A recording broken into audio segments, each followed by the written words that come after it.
Kwa majina naitwa Dr. Alice Kitinde, ni mganga mfawidhi wa kituo cha afya Mji Mwema. Kwa mwaka wa bajeti 2025-2026 tulikuwa na jumla ya miradi ya ukarabati na ujenzi wa jengo moja la GBV Global Violence ambalo linahusika na mambo ya kudhibiti ukatili wa jinsia kwa watoto na watu wazima. Tumeweza kufanikisha kujenga jengo hilo ambalo mpaka sasa hivi tayari limeanza kutumika, lakini pia tuna miradi mingine midogo midogo ikiwemo ukarabati wa jengo la utawala, ujenzi wa jengo la fast track ambalo nalo limekamilika kwa 100% na lipo kwenye matumizi. Jengo letu la fast track limekuwa ni muhimili kwetu kwa sababu tunapata wateja wengi ambao wanakuwa wana haraka wanaotoka nje ya manispaa na ambao wapo ndani ya manispaa.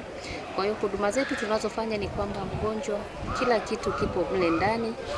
Hii ni kuanzia tuna madaktari wawili, lakini tuna chumba special kwa ajili ya maabara, tuna chumba special kwa ajili ya pharmacy, tuna chumba special kwa ajili ya dressing na mapokezi. Kwa hiyo mgonjwa wetu akiingia katika jengo hilo anapewa huduma hapo hapo.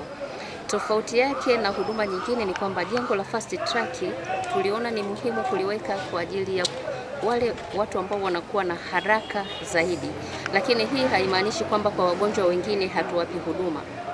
Wagonjwa wengine wanaendelea kupewa huduma ambazo walikuwa wanapewa kama mwanzo kwa uharaka zaidi pia, lakini huyu huwa anafuatiliwa zaidi kwa sababu wengine wanaokuja unakuta anasafiri au alikuwa njiani ameachwa na gari, anatakiwa aendelee na safari. Mwingine anataka kaendelee na shughuli zake kwa muda huo huo.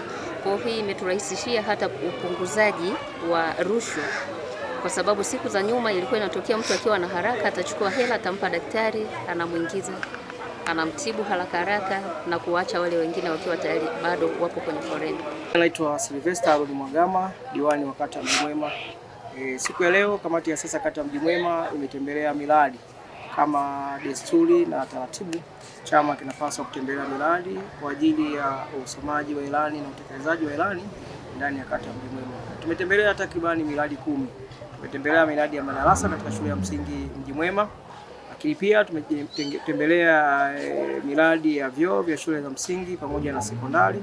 Tumetembelea majengo mapya ya ustawi wa jamii katika kituo cha afya cha Mji Mwema, lakini pia tumetembelea jengo jipya la fast track huduma za haraka katika kituo cha afya cha Mji Mwema. Kwa ujumla, kamati ya siasa imeridhika kwa kiasi kikubwa utekelezaji wa miradi hii. Maana miradi hii imegharimu zaidi ya milioni 370. Imekubali na imepokea kwa moyo mmoja.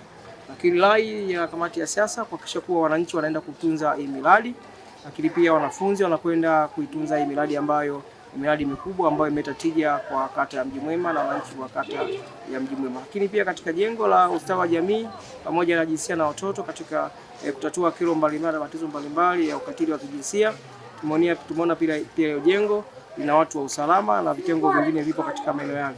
Chama kimeagiza pia tuendelee kushirikiana na watu wa usalama ili kuhakikisha kuwa zile changamoto ambazo ziko mitaani basi tunazileta katika dawati la kijinsia ili kuhakikisha kuwa jamii yetu, vijana wetu na watu wa rika mbalimbali wanapata huduma sahihi katika eneo hili la ustawi wa jamii, jinsia na watoto katika maelekezo ya kutatua changamoto. Kuna swala la fast track. Ni huduma ya haraka katika kata ya Mji Mwema ambayo tuliibuni kwa kuwa eneo hili, huduma hili kata yetu ya Mji Mwema inapokea wagonjwa wengi. Ni kituo cha afya lakini na wahudumia wateja zaidi ya wateja 20,000 ndani ya miezi miwili. Kwa hiyo ni idadi kubwa ya wateja. Tumeona tuanzishe kitengo maalum cha fast track ambacho kitakuwa kina gharama kidogo sana, ambacho daktari utamkuta huko anatoa huduma zote kwa wakati mmoja. Kwa hiyo pia imeleta tija hasa kwa watu wa bima. Sasa watu wa bima wengi walikuwa wanakwenda katika hospitali mbalimbali, lakini sasa hivi tumepata eneo hili la fast track. Watu wa bima wanatumia eneo hili kuhakikisha kuwa wanapata huduma za haraka na wanaendelea katika majukumu yao. Kwanza tushukuru, baada ya mradi huu umebuniwa na wananchi wa kata ya Mji Mwema pamoja na bodi ya kituo cha afya cha Mji Mwema. Mradi huu umeleta tija kubwa sana. Kama unaofahamu, bima za afya wengi walikuwa wanaenda katika hospitali za watu binafsi na hospitali kubwa. Baada ya kuanzisha fast track, wengi ambao wana bima za afya sasa hivi wanakuja katika eneo hili la fast track, huduma hii ya huduma ya haraka, wanapata huduma. Kwa hiyo tumekuwa na mwitiko mkubwa wa wananchi ambao wanapata huduma kupitia kituo hiki cha Mji Mwema, eneo hili la huduma za haraka. Kwa hiyo matokeo ni mazuri na imeleta tija katika kituo chetu cha afya cha Mji Mwema.